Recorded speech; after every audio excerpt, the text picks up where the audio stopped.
Shalom semuanya, puji Tuhan. Saya berharap saudara tetap semangat.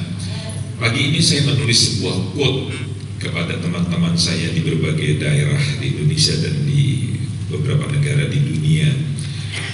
Orang yang hidup di dalam kekhawatiran itu adalah orang yang tidak mempercayai Tuhan.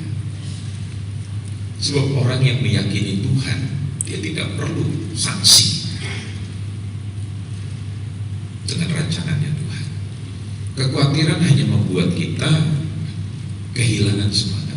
Kekhawatiran hanya membuat kita menjadi lelah. Ya, seringkali kita lelah bukan capek bekerja, tapi karena kita hidup dalam kekhawatiran. Nah, saya akan bicara pagi hari ini tentang sikap, saudara-saudara. Seperti tadi saya ungkapkan dalam doa, Ayub lebih memilih sikap daripada menyalahkan Tuhan, menyalahkan orang lain. Dia lebih baik memuji Tuhannya di dalam kitab Ayub pasal yang pertama ayat 23. Nah, saya akan ajak saudara melihat slide-slide yang saya akan tampilkan buat saudara, yaitu saya memberi judul memiliki sikap hati yang sehat. Ya, oke, slide selanjutnya. Apakah sikap hati itu, saudara-saudara? Sikap itu adalah, kalau saya ungkapkan secara singkat gitu, respon kita, reaksi kita terhadap sesuatu atau terhadap orang ya yang melakukan sesuatu pada kita gitu, sesuatu peristiwa, apakah ada orang-orang yang melakukan yang tidak baik pada kita. Nah, respon kita terhadap apa yang datang dalam hidup kita, itulah yang disebut dengan namanya sikap. Dunia mengatakan bahwa yang menyebabkan Anda mempunyai persoalan itu bukan masalah itu sendiri, bukan orang yang membuat masalah terhadap diri saudara. Karena masalah ataupun orang yang menyebabkan masalah itu terhadap diri saudara, itu hanya memberikan kontribusi atau sumbangsi sebanyak paling tinggi 10%. Tapi berdasarkan penelitian, masalah itu timbul daripada respon atau reaksi saudara. 90% angkanya di dalam penelitian. Ya. Jadi bukan orang, bukan masalah, tapi reaksi saudara itulah yang akan membuat saudara punya masalah atau tidak punya masalah. Ada orang berangkat dari Sidoarjo, kerja di Surabaya, sepanjang jalan dia ngomel. Itu pilihan responnya dia, itu sikap hatinya dia. Makanya dia kesal sepanjang jalan. Tapi ada orang yang jalan rumahnya juga mungkin lebih jauh daripada Sidoarjo, dia mungkin tinggal di Porok. Sepanjang jalan dia memutar lagu, dia menikmati lagu, dia sambil makan makanan kecil. Itu adalah pilihan hidupnya dia. Makanya dia merasakan sepanjang perjalanan itu enak sekali. Ada orang yang memilih sepanjang jalan dia telepon temannya atau telepon keluarganya begitu, pakai headset begitu. Ya, jadi dia bisa memanfaatkan waktu perjalanan yang panjang dari Porong sampai dengan Surabaya. Itu adalah sikap hati, itu adalah pilihan dalam hidup saudara. Di dalam Amsal 23 ayat yang ke-7 di dalam terjemahan Alkitab kita, sebab seperti orang yang membuat perhitungan dalam dirinya sendiri, demikianlah ia. Tetapi di dalam terjemahan King James, ya, sebagaimana Anda berpikir di dalam hati Anda, itulah Anda. Jadi kalau saya mengatakan bahwa saya tidak mampu, saya katakan saya tidak bisa, iya tidak bisa. Itu sikap mental saudara. Orang Israel di bawah pimpinan Raja Saul yang tinggi besar, dan dia mempunyai panglima-panglima terlatih. Orang Israel itu sampai hari ini tentaranya dikenal, walaupun tidak besar, tapi mereka mempunyai bukan hanya peralatan yang canggih, tapi mereka mempunyai strategi yang canggih. Itu sebabnya saudara lihat, Israel yang kecil, yang penduduknya tidak banyak, tapi ditakuti oleh seluruh Jazirah Arab. Tetapi pada waktu menghadapi Goliat, tidak hanya tentaranya, panglimanya pun, raja punya pun ciut. Itu mental, itu pilihan saudara-saudara. Yang membuat Anda berhasil dalam hidup ini atau gagal dalam hidup ini adalah sikap mental saudara. Kalau saudara mengatakan tidak bisa, ya tidak bisa. Kita di sini semua pakai masker, entah karena mengikuti peraturan pemerintah atau kebanyakan takut. Tapi minggu lalu saya di Pulau Nias, Pak Petrus. Di pulau itu tidak ada lagi yang pakai masker.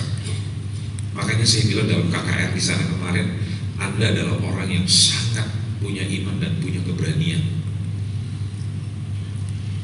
Ya, jadi pakai masker itu hanya kalau pergi ke supermarket tertentu begitu, ya, atau pergi ke rumah sakit begitu. Di luar itu di jalan-jalan tidak ada lagi yang pakai masker. Ada seorang teman saya, dokter internis yang terkenal sekarang sudah berusia 70 tahun lebih. Dia praktek untuk menolong orang-orang miskin. Dan dia bilang, tahu nggak Pak Andreas, dari semenjak pandemi 2020 bulan Maret sampai hari ini saya nggak pernah pakai masker. Saya tidak menyuruh saudara memilih pilihan itu, yaitu pilihan yang tidak benar gitu. Tapi itu adalah pilihannya dia. Dan saudara tahu, satu hari pasiennya pagi dan sore Pak, pagi plus sore itu lebih dari 100 orang lebih. Kenapa? Karena pasien cuma bayar 125.000 dapat obat. Dan kalau dia lihat itu guru dan itu orang susah, dia suruh bawa uangnya pulang. Dikasih obat, tapi dia gratis.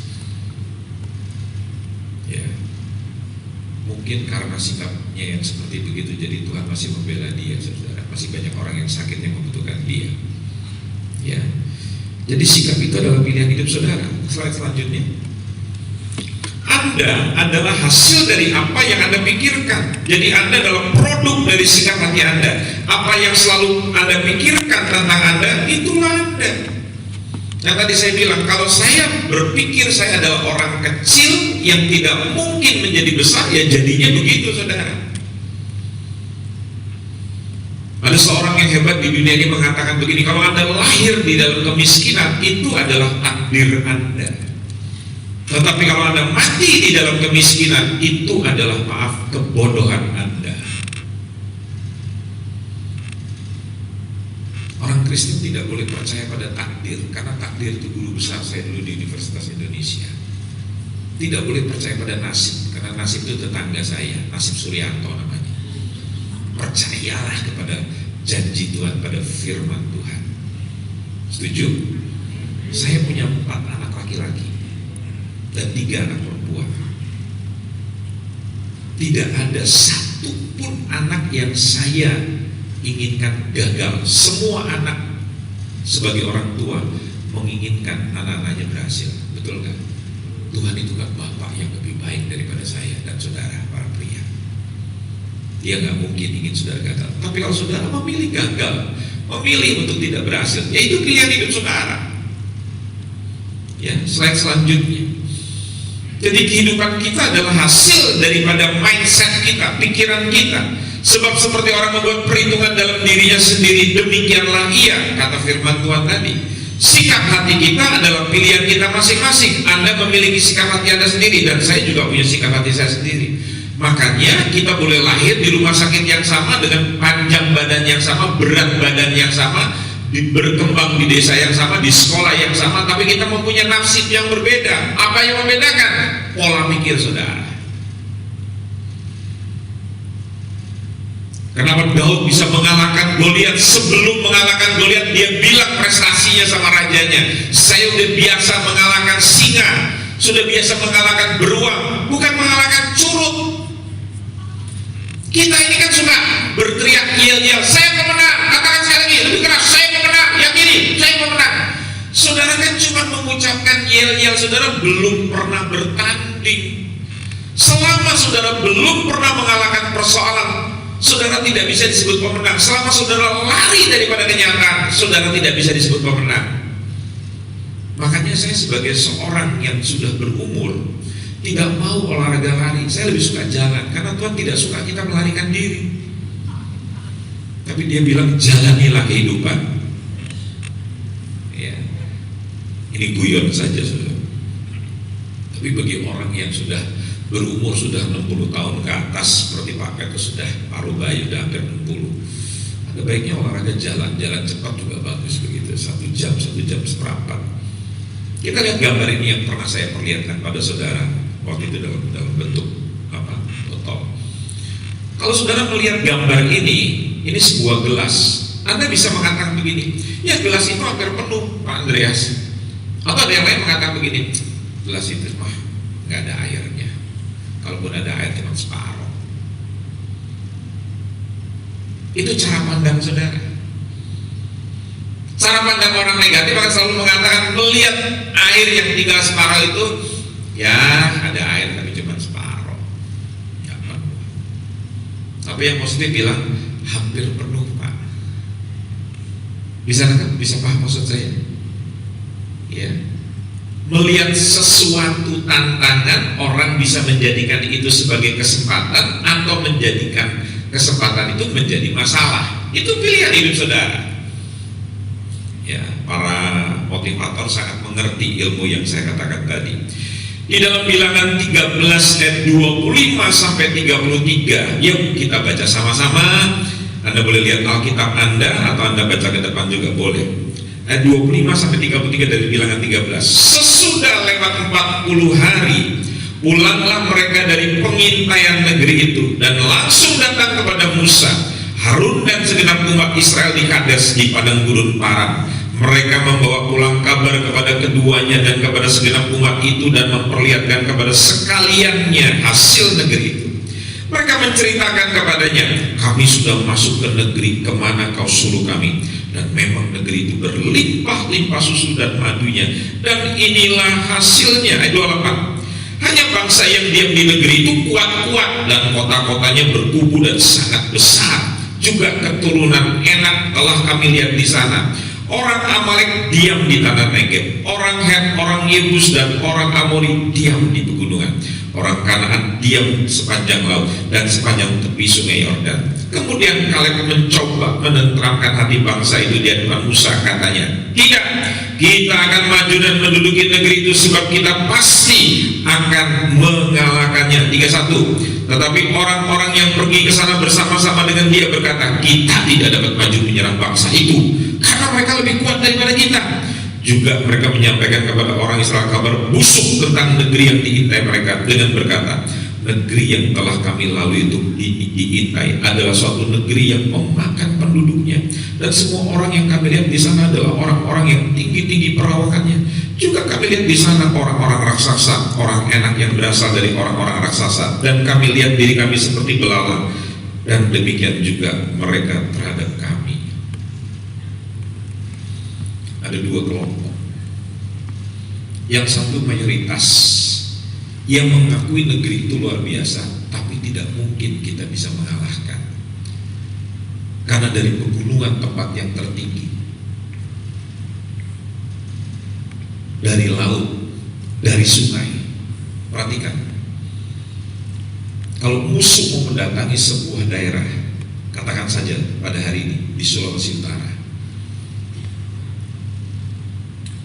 ya, dia mau menyerang dari pesisir. Pesisirnya sudah dikuasai bukan oleh orang-orang Nasrani. Makanya orang yang mengerti strategi, dia akan menguasai pertama kali dari pesisir. Islam, Pak Petrus, berkembang di pesisir utara. Konsep mereka beda dengan konsep kita. Konsep kita berkata, kalau saya memenangkan bos, orang kaya, maka karyawan akan ikut semuanya. Kenyataannya tidak. Orang Muslim, orang komunis tahu strategi yang sebenarnya. Begitu rakyat jelata berubah keyakinannya, maka sang penguasa umarah dalam bahasa mereka akan ikut rakyatnya. Yuk kita cocokkan dengan firman Tuhan. Yesus berkata, maksud saya Injil Matius berkata, maka orang banyak pergi mengikuti dia. Kata orang banyak itu berasal dari kata proletariat. Apa itu proletariat? Kaum buruh, rakyat jelata. Jadi konsep penginjilan Yesus dengan konsep penginjilan kita itu berbeda sekali. Saya ingat di tahun 87 saya diutus sebagai wakil daripada misi Indonesia untuk pertemuan Asia Pasifik, misi di Korea Selatan. Bapak Ibu, pada waktu itu seorang pembicara daripada gereja Pak David Yogicho atau Paul Yogicho itu berkata begini, di sini ada seorang pengusaha pabrik kolor yang terbesar di Korea Selatan. Satu hari dia membuat larangan buat karyawan-karyawannya yang suka bikin persekutuan. Tidak boleh sama sekali. Akhirnya buruh yang bikin persekutuan Kristen itu meminta izin kepada sang bos. Dia bilang begini, Pak, berikan kami 1 minggu 1 kali saja dan 1 jam saja. Dan sebagai kompensasinya, setiap hari yang kita punya jam kerja 8 jam itu akan dinaikkan jadi 9 jam. Dari 8 dinaikkan 9 jam. Pengusaha mana yang gak mau? Hilang 1 jam, dapat tambahan 5 jam tanpa dibayar. Yang penting kami diberikan izin. Dan saudara tahu, berdasarkan rekam jejak daripada HRD di situ, personalia di situ, dilihat orang-orang yang ikut persekutuan itu militansinya, etos kerjanya itu lebih luar biasa. Dan semakin hari persekutuan itu semakin banyak, sehingga satu hari sang bos yang belum Kristen coba masuk duduk di bagian belakang. Pertama kali dia datang, dia merasakan ada sesuatu yang dia tidak pernah rasakan dalam hidup. Kemudian minggu depan dia datang lagi. Singkat cerita, orang itu dihadirkan pada waktu konvensi misi dan dia cerita, dia ditangkap Tuhan oleh karena kaum buruhnya yang mengikuti Yesus. Itu konsep Islam, itu konsep komunis, itu konsep kekristenan. Jadi memenangkan rakyat jelata, maka umarah pemerintah akan ikut. Makanya coba lihat pesisir-pesisir, mereka yang tahu strategi, semua pesisir di daerah ini dikuasai oleh mereka. Sementara kita menjual. Saya tidak ingin bicara politik, tetapi saudara harus mengerti konsep ini. Karena ini dikatakan firman Tuhan, di gunung itu orang raksasa, di tepi laut orang raksasa. Saudara sering lihat film petualangan atau film peperangan kan? Mereka coba bergerilya melalui sungai. Di sungai pun penduduk yang raksasa sudah diam di situ. Artinya apa? Segala penjuru mereka sudah punya strategi yang luar biasa. Itu yang membuat 10 pengintai itu menjadi ciut tatkala melihat masalah. Sedangkan si Kaleb dia merasa yakin karena dia dengar firman, dia bukan lihat masalah. Paham gak saudara? Kalau Anda lihat daun yang kecil di pohon gitu, tapi kalau Anda taruh di depan mata saudara, maka itu semua akan menutupi kehidupan saudara. Ya. Lihat slide selanjutnya. Setelah 430 tahun dalam perbudakan di Mesir, Tuhan mengutus Musa untuk memimpin bangsa Israel keluar menuju tanah perjanjian. 430 tahun, 10 generasi bangsa ini diperbudak. Tapi lewat jeritan, ratapan, doa, dalam 10 generasi ke depan Tuhan menjawab. Makanya saya mau katakan, kadang-kala kalau kita berdoa belum tentu doa kita dijawab, tetapi kita memperoleh kekuatan untuk menghadapi tekanan dalam hidup. Ya, ada gosip negatif yang menyebar sehingga timbullah rasa pesimis dan skeptis, ragu-ragu di seluruh perkemahan Israel. Mereka mulai mengeluh dan protes tentang apa saja. Hati-hati saudara-saudara, berita yang dikatakan tadi berita busuk, berita negatif itu mengkamirkan, mempengaruhi hidup kita. Saudara mau hebat kayak apapun juga, makanya dokter teman saya mengatakan begini, kebanyakan orang sakit itu bukan karena penyakit, tetapi karena ketakutan, karena kekhawatiran. Kalau Anda percaya pada janji Tuhan, Anda seperti Ayub. Ayub tatkala menghadapi masalah, dia memuji Tuhan. Saudara tahu kenapa kita seringkali menghadapi masalah? Supaya yang lebih baik datang dalam kehidupan kita. Karena kalau kita tidak melepaskan yang kita miliki sekarang, itu itu rencana Tuhan. Kalau dia ingin kita lepaskan, itu artinya dia mau mengganti yang lebih baik. Gak gampang loh saudara, kita udah punya rumah ya. Rumah itu kita anggap bagus, tapi Tuhan mau berkati yang lebih bagus. Kita susah untuk pindah. Saya beri contoh, satu hari Pak Jokowi itu masih jadi gubernur DKI, Pak Petrus. Ditanya kepada orang-orang yang tinggal di bantaran Kali Ciliwung itu, di Jakarta Timur. Itu rumah mereka itu bukan segini airnya, tapi sudah sampai ke atap. Jadi mereka naik di atap, terus mereka pergi mengungsi sekian kilometer.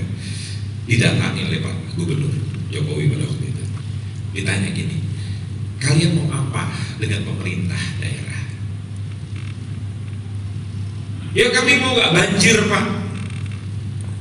Itu seperti pertanyaan Yesus, mau apa kamu dengan aku? Waktu itu buat saya yang baru jadi Kristen tahun 79, pertama kali saya jadi Kristen, saya bingung lihat pertanyaan Yesus. Ya orang sakit kalau ditanya mau apa ya pasti jawabannya mau sembuh kan? Itu pertanyaan yang tidak masuk di akal buat saya. Dan kemudian saya boleh paham pada waktu Pak Jokowi tanya pada orang-orang yang hidup di daerah banjir itu, apa yang dapat saya buat kalian semuanya? Pak, saya mau gak banjir.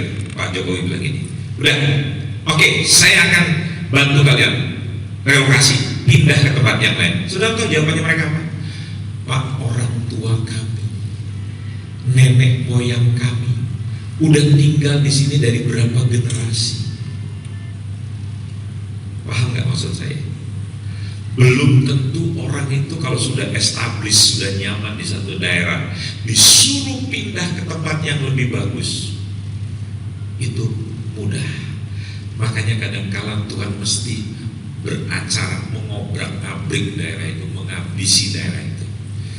Saya punya teman saudara, rumahnya bagus, tapi suaminya selalu mengatakan saya nggak suka pindah-pindah. Sementara istri mengatakan kita mesti pindah Pak. Enggak, saya panglima. Seringkali yang membuat rumah tangga hancur itu karena suami panglima, istri jadi pangnam. Tahu ya saudara ya, suaminya panglima, istrinya mau jadi pangnam, lebih tinggi daripada suaminya. Itu yang membuat kadang-kala suami berselingkuh. Ibu-ibu hati-hati, jangan bangga kalau kau bisa ngatur suamimu. Dan suami yang selingkuh ini yang mendapatkan perempuan yang lebih ngajeni dia, lebih menghormati, lebih melayani dia. Anda tidak diciptakan, Anda direktur sebuah rumah sakit, Anda direktur perusahaan, tapi di rumah Anda tetap adalah penolong, pendamping buat suami, bukan penguasa. Suamimu panglima, ibu-ibu jangan jadi panglima, cukup pangkat aja atau pang 3 gitu. Dan saudara tahu teman saya ini akhirnya Pak Petrus, dia pergi meninggalkan rumahnya ke kantor, istrinya pergi ke pasar, anaknya pergi kuliah kedokteran, anak yang pertama kerja di perusahaan asuransi. 1 jam mereka di luar, ditelepon sama Pak RT, rumah mereka terbakar. Dan waktu mereka kembali saudara, tidak bisa dipadamkan. Sekian jam, rumah yang besarnya 400 meter lebih luluh lantak.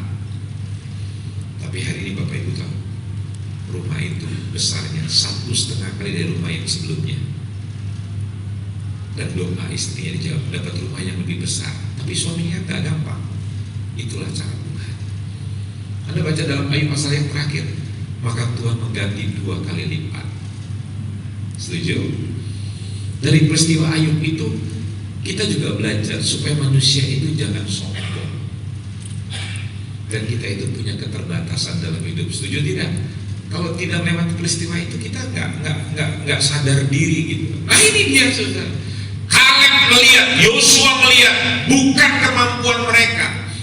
Makanya jangan berdoa, Tuhan aku ini cuma cacing. Bingung sang Kaleb itu, sang pencipta itu bingung. Kayaknya aku menciptakan manusia, kenapa dia bilang dia cacing? Bahasanya ini belalang, betul nggak? Nggak usah sok puistis, padahal kita itu blow on. Kok mengatakan bahwa kita ini belalang? Mengecilkan diri sendiri. Anda harus sadar bahwa di dalam diri Anda itu ada zatnya Allah, ada pribadinya Allah.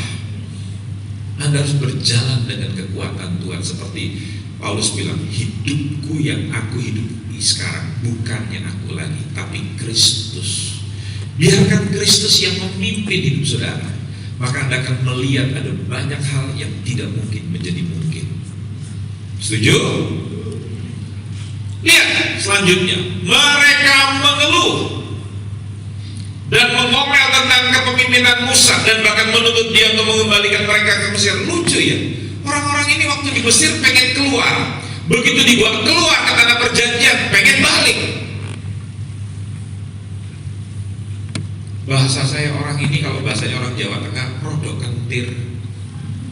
Apa itu rodok kentir? Agak koplak kepalanya begitu loh. Dimarah pada gurun Syur, mereka mengomel tentang air pahit dan Tuhan mengubah air itu menjadi manis untuk memuaskan kehausan mereka. Itu mujizat. Di Rafidim orang Israel mengeluh sekali lagi tentang tidak menemukan air untuk minum. Tuhan memerintahkan Musa untuk ke gunung Horeb dan memukul batu di sana. Saya bertahun-tahun melayani di NTT. Sudah hampir 10 tahun saya melayani di NTT. Saudara tahu, untuk mendapatkan air seperti yang dikatakan oleh Kepala Staf Angkatan Darat Pak Jenderal Dudung, dia mengambil titik-titik air itu dengan melakukan penggalian. Gak ada dengan teknologi diketok keluar air. Saudara mesti hidup dengan firman Tuhan yang tidak mungkin jadi mungkin. Setuju tidak? Kalau pakai logos, pakai ilmu pengetahuan, ya semua tidak mungkin. Pakai filsafat tidak mungkin. Pakai pikiran saudara yang terbatas tidak mungkin. Orang Israel sudah lihat mujizat yang luar biasa. Perhatikan slide selanjutnya. Apakah itu mengubah sikap hati mereka yang buruk? Jawabannya apa? Tidak. Mereka mengeluh dan mengomel tentang tidak memiliki sesuatu untuk dimakan, sehingga Tuhan menyediakan mana, roti dari sorga. Teman saya Pak Petrus di Jalan Hayamuruk di Jakarta sana, pertama kali membuka outlet sebelum banyak perusahaan roti di mana-mana. Dia mempunyai roti yang terkenal dengan motonya fresh from the oven. Roti yang keluar hari ini betul-betul yang diproduksi pada hari ini. Nggak ada yang sisa malam ini terus disimpan buat dijual besok pagi. Kalau jam 6 dia lihat rotinya masih banyak, dia mulai telepon panti asuhan, dia mulai telepon panti jompo, dan itu didistribusikan, dibagi. Dan mulai jam 6 dia jual 50%, tapi dia sudah tahu berapa stok yang masih akan sisa.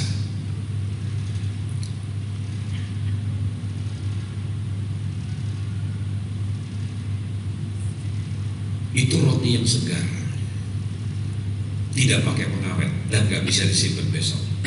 Tapi ada roti yang bisa berhari-hari tanpa tumbuh jamur.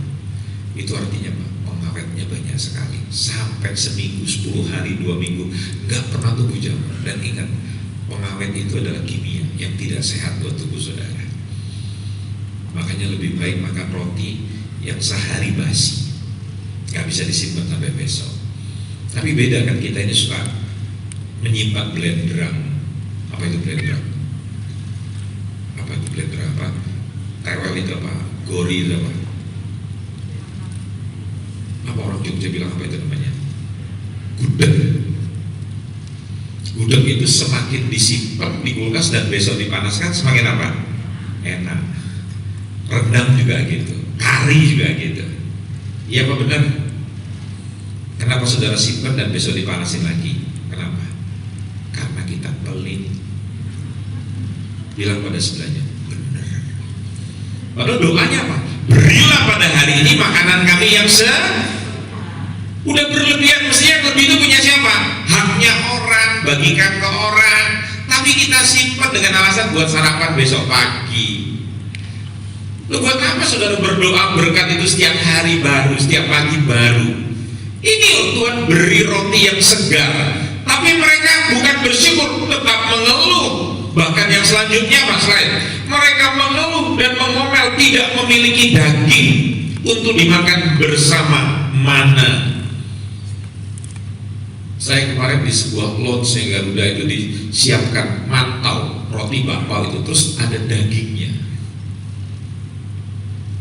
Wah, itu nikmat sekali. Saya tahu itu harganya tidak murah. Nah, ini Tuhan sediakan begitu, sudah. Yang disediakan apa? Burung. Coba sudah pergi ke restoran Chinese, tanya ayam goreng mentega satu porsi dengan burung dara goreng, mana yang lebih mahal? Pasti akan lebih mahal burung dara goreng, betul kan? Saudara, kenapa Tuhan nggak menyediakan bebek atau ayam, tapi menyediakan burung? Saudara mengerti nggak? Paham nggak? Burung itu binatang yang proteinnya tinggi. Nah, kalau mereka jalan di padang gurun, Tuhan kasih protein tinggi. Tanya sama dokter gizi, itu supaya Anda punya kekuatan. Dan saudara tahu, burung itu nggak perlu ditangkap pakai jaring, karena dia cuma terbang setinggi 2 hasta. 2 hasta itu kira-kira Pak Petrus nggak sampai 1 meter. Artinya oh, bisa tangkap, enak saja tangkap begitu. Ya. Saya pernah melihat fenomena alam, saudara. Sebelum tsunami datang, tiba-tiba ikan-ikan di laut itu tiba-tiba menggelepar datang ke darat, dan orang ramai-ramai berebut. Mereka tidak menyadari bahwa itu tanda alam akan terjadi tsunami. Orang nggak perlu jala, orang nggak perlu ke tengah laut, tiba-tiba ikan dari tengah laut datang ke daratan dalam keadaan menggelepar dan orang berebut. Orang Israel bisa mengambil burung yang terbang di depan mereka, bukan di atas mereka, di depan mereka. Tuhan itu luar biasa. Coba baca ayat selanjutnya, Bilangan 11 sekarang, 18-20. Tetapi kepada bangsa itu haruslah kau katakan, kuduskanlah dirimu untuk besok, maka kamu akan makan daging, sebab kamu telah menangis di hadapan Tuhan dengan berkata, siapakah yang akan memberi kami makan daging? Begitu baik keadaan kita di Mesir, bukan? Tuhan akan memberi kamu daging untuk dimakan. Bukan hanya 1 hari kamu memakannya, bukan 2 hari, bukan 5 hari, bukan 10 hari, bukan 20 hari, tetapi genap sebulan lamanya, sampai keluar dari dalam hidupmu dan sampai kamu muak karena kamu telah menolak Tuhan yang ada di tengah-tengah kamu dan menangis di hadapannya dengan berkata, untuk apakah kita keluar dari Mesir? Jangan pernah meremehkan, jangan pernah menghina Tuhan. Ada seorang staf pendeta saya, begitu dia menikah, istrinya ngece, menghina. Dia bilang ini, kalau kamu jadi hamba Tuhan, bagaimana kamu seperti teman-temanmu bisa kaya? Saudara tahu, sekarang dia menikah pada tahun yang ke-18, hidupnya struggle. Tetapi teman-teman hamba Tuhan yang lainnya, yang hidupnya mempercayakan hidupnya pada Tuhan, anaknya lulus kedokteran. Anak yang kedua sekarang sekolah di Jerman dengan beasiswa full. Temannya hamba Tuhan yang lain, anaknya sekolah di Boston dengan beasiswa. Kalau orang hidup mengandalkan Tuhan, yang tidak mungkin akan menjadi mungkin. Jangan pernah merendahkan Tuhan. Setuju tidak? Lihat gambar ini. Siapa yang pagi hari ini wajahnya kayak begini? Saudara dengar firman kayak gini. Kenapa sih gak belajar dengar firman dengan sikap wajah yang itu kan pilihan, betul kan? 2 kebenaran. Yang pertama, Anda tidak pernah dapat memuaskan seseorang dengan sikap hati yang buruk. Percayalah, kalau sikap hati Anda buruk, orang gak akan senang. Saya suka mengilustrasikan tentang anjing itu. Kenapa anjing itu disenangi oleh pemiliknya, walaupun orang itu bukan orang Kristen. Teman saya seorang hajah, ibu, dia dokter hewan. Di rumahnya ada banyak anjing yang dia pelihara. Enggak, anti. Dan anjing-anjingnya manja sekali. Saya berpikir, kenapa anjing itu disukai oleh semua orang? Pertama, kenapa? Anjing itu ramah dan anjing itu setia, betul kan? Kita pulang dia langsung boleh digoyangkan. Coba ibu belajar begitu. Suami pulang, apa? Saya percaya suamimu akan lebih cinta pada dirinya. Yang kedua, kebenaran yang kedua, sikap hati yang buruk itu sangat menular. Apakah Anda pernah menyadari bahwa segala hal yang negatif yang ada di tengah bangsa Israel itu dimulai hanya dari 1 orang saja yang pesimis, yang negatif sikap hatinya, dan itu mencemarkan yang lainnya. Makanya ada ayat di dalam kitab Amsal, usirlah si pencemooh katanya, maka akan datang kedamaian.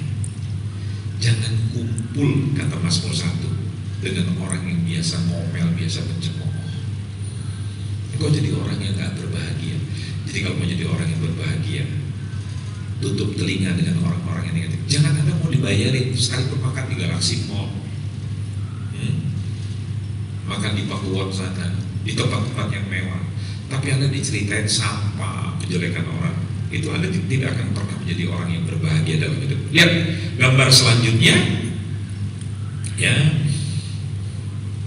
Jangan pernah meremehkan bahaya dari sikap negatif. Sebuah sikap negatif itu seperti racun yang sangat mematikan yang menyebar di dalam peredaran darah kita.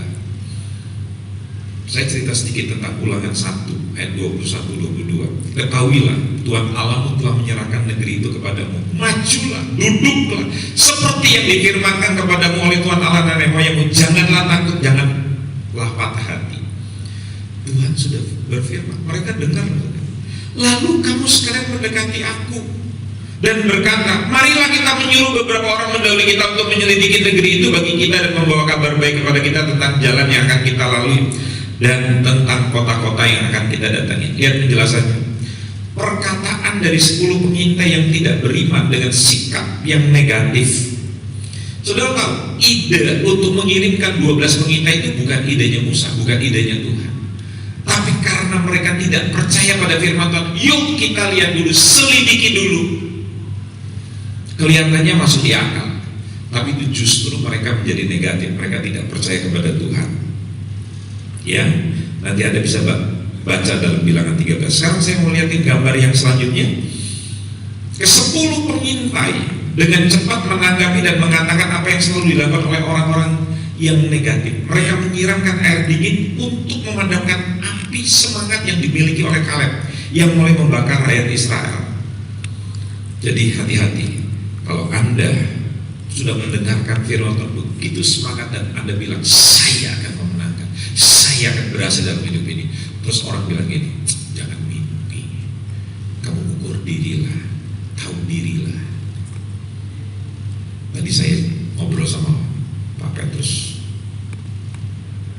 ya, beliau menceritakan tentang seorang anak berusia 14 tahun mempunyai kemampuan IT yang luar biasa.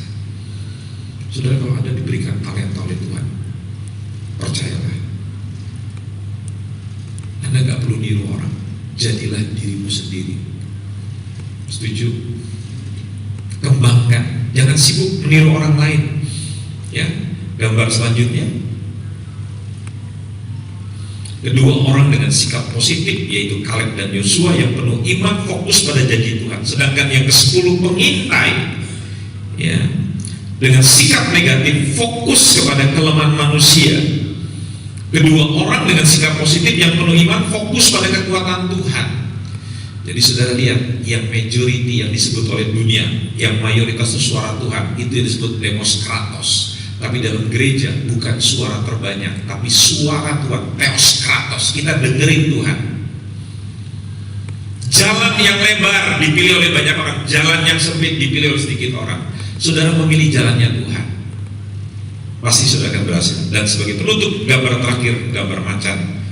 Kita dapat saja melihat bahwa sikap negatif seseorang itu sekedar sifat dasar atau tampilan luar mereka, tetapi di mata Tuhan, perhatikan, sikap negatif itu adalah sebuah dosa. Kenapa? Karena sikap negatif adalah sebuah tanda Anda tidak mempercayai Tuhan. Kalau Tuhan sudah berfirman, kata slogannya atau motonya sepatu Nike, just do it, lakukan saja. Anda percaya Tuhan pasti akan memberikan keberhasilan dalam hidup saudara. Setuju? Kita berikan tepuk tangan buat Tuhan yang luar biasa. Yuk kita berdiri bersama-sama.